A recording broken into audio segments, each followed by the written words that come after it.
Shalom, jumpa lagi dalam Mesbah Keluarga. Beberapa waktu yang lalu saya mengajak Bapak Ibu Saudara sekalian untuk merenungkan satu kata, menyingkir. Masih ingatkah beberapa cerita yang saya ceritakan beberapa waktu yang lalu itu? Beberapa cerita itu ternyata mempunyai tempat tujuan menyingkir yang sama. Abraham menyingkir ke Mesir. Yakub menyingkir ke Mesir. Tuhan Yesus dibawa lari menuju Mesir. Tampaknya dalam beberapa cerita Alkitab, Mesir dalam tanda kutip adalah tempat yang istimewa. Dia bisa menjadi tempat perlindungan. Pada saat Tuhan Yesus masih kecil, ada ancaman pembunuhan dari Herodes. Maka ayahnya, atas perintah Allah, membawa dia berlari ke Mesir untuk mendapatkan perlindungan di sana, agar dia terlepas dari rencana pembunuhan Herodes.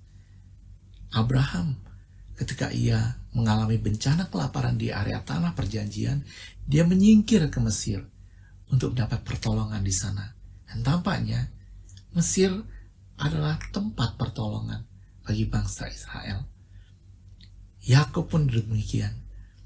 Dia pada saat mengalami bencana kelaparan di area tanah perjanjian, dia menyingkir juga ke Mesir.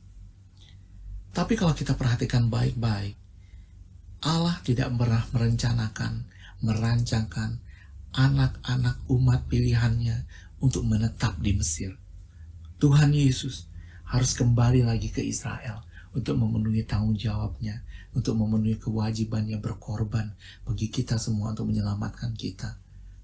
Abraham harus kembali lagi ke tanah perjanjian, karena disitulah tanah yang sudah dijanjikan Allah bagi dia dan seluruh keturunannya. Yakub, kita perhatikan baik-baik. Pada saat keturunannya sudah banyak, mereka tetap tinggal di Mesir selama ratusan tahun. Dan orang Mesir tidak lagi mengenal siapa Yusuf itu. Mesir yang semula menjadi tempat pertolongan bagi orang Israel berubah menjadi tempat perbudakan, tempat yang mengikat, tempat yang membuat orang Israel tidak dapat bebas lagi menyembah Allah mereka. Dan efeknya adalah ketika Allah membawa mereka keluar dari Mesir menuju ke Israel, menuju ke tanah perjanjian, mereka mengeluh dalam perjalanan dan sempat terlontar sebuah pemikiran. Lebih menyenangkan hidup di Mesir, walaupun itu area yang mengikat mereka, walau mereka menjadi budak di sana, tapi mereka dapat makan.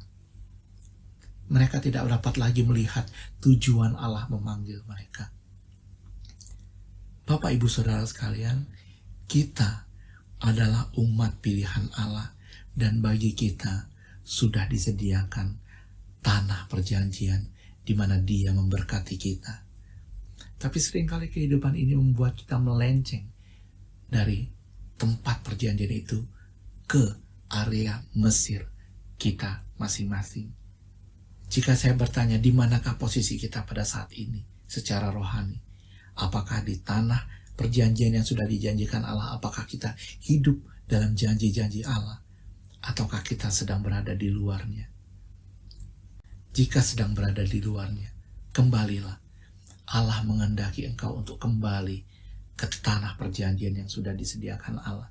Dia hendak memberkati engkau di sana. Ingat apa yang terjadi pada Israel ketika mereka berlama-lama di area Mesir. Mereka terikat, mereka menjadi budak, dan mereka tidak menyadari bahwa mereka terikat di sana. Mereka tidak dapat lagi bebas menyembah Allah.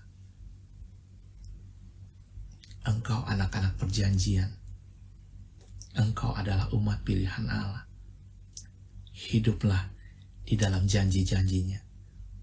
Tuhan Yesus memberkati.